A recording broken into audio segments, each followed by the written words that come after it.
Have you been wondering how to take out a crypto loan on Tezos? Well, now you can, and let me tell you how.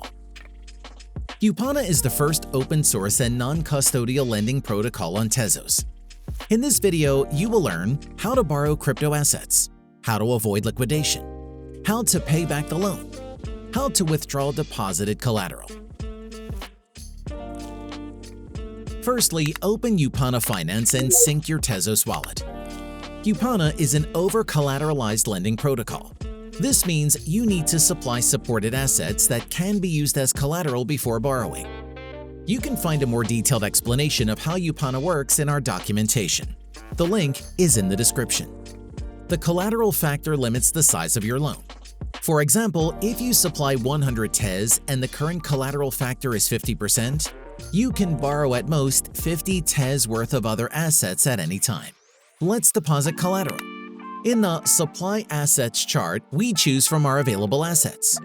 Click on the Supply button. Yupana shows us the status bar of the asset available for depositing. You can check how the borrow limit will change after depositing. Then set the amount of the asset you wish to supply. Click on Supply and confirm the transaction. Yupana will transfer the funds to the smart contract. You will receive Y tokens, which represent your share in the pool. We explained lending and earning on Yupana in our other video tutorial. The link is in the description. Now let's check the user's dashboard. The Your Borrow limit has increased. Finally, we are ready to take out a loan. Your supply balance is the overall value of your deposits. Your borrow balance is the value of the borrowed assets.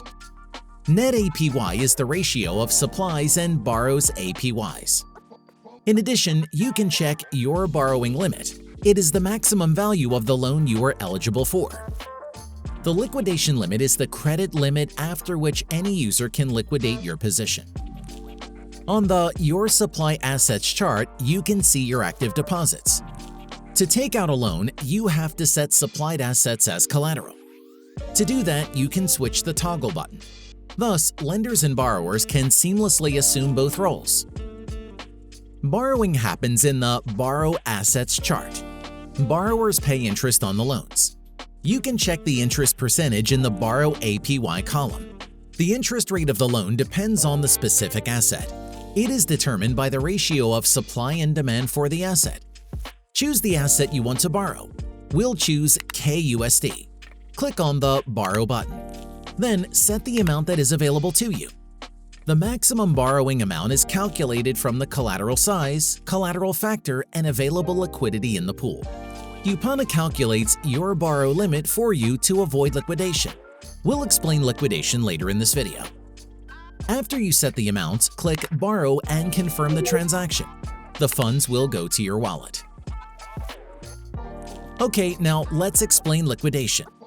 The liquidation process occurs when another user repays part of the outstanding amount of your loan and thus purchases your collateral at a discount. We covered this topic in our documentation. The link is in the description.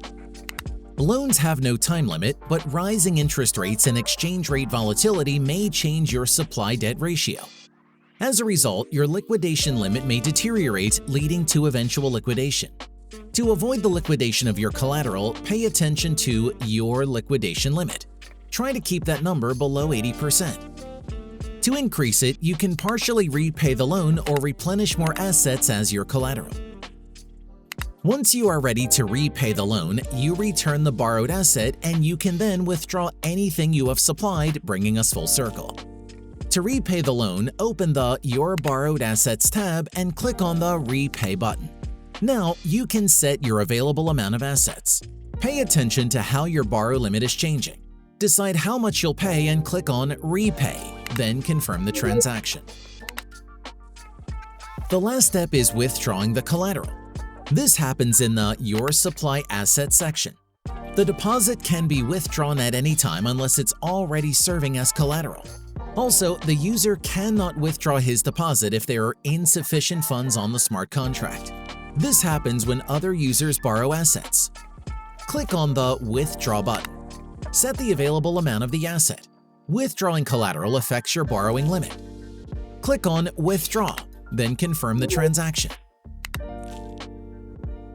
Congratulations, you've just had a taste of a bankless future. More information on how the platform works under the hood can be found in our documentation. If you still have questions or would like to make a suggestion, talk to us via our official channels.